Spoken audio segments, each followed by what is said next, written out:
Usually the meltdown is not occurring for the first time when you're in public. It's often occurred at home. So one of the keys for dealing with behaviour issues in public is to deal with them well at home. So if you've got a routine for managing temper outbursts at home, then a child is much less likely to be throwing tantrums in public anyway. Really zero in on what are the behaviours and skills that children need to learn when they're out shopping, when they're grocery shopping, or when they're in a mall. The discussion of some basic ground rules before you get into the store is helpful.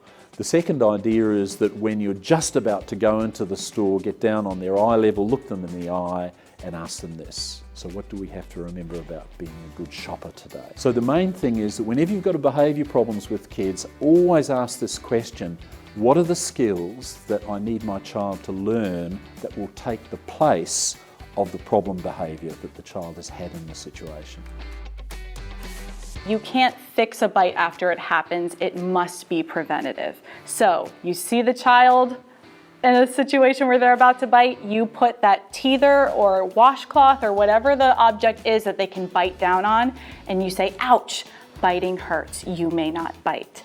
If you do that enough, then the biting situation should naturally pass.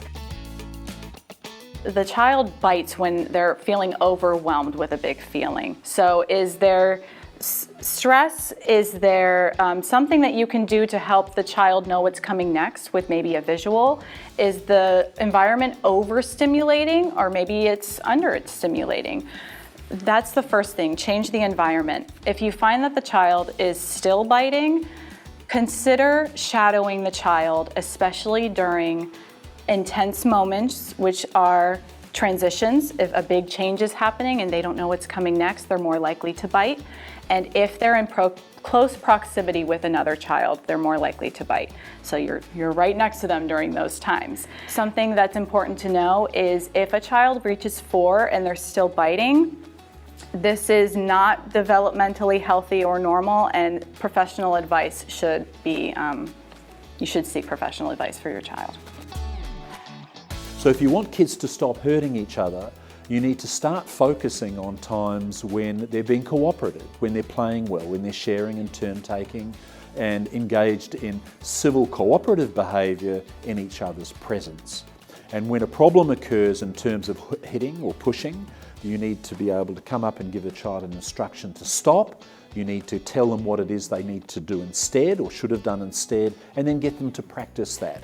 Of trying again. If they want to have a turn, they need to ask, not push the other child away from the computer or off the slide. And of course, if it happens again, you need to be prepared to back up with another consequence that will sometimes involve removing the child from the situation, give them a brief timeout or a quiet time. After that's up, take them back to the situation, let them try again so that they can be practicing the very skill that they were struggling with that led to the escalation and the hurting in the first place. You want to take the object that they've taken and give it back to whomever took it and say, you may not grab. When you want something, tap your friend and ask, turn please. Now you practice it. Make sure that they have the practice so that they have the experience of what it feels like, looks like, the words that they say coming out of their mouth.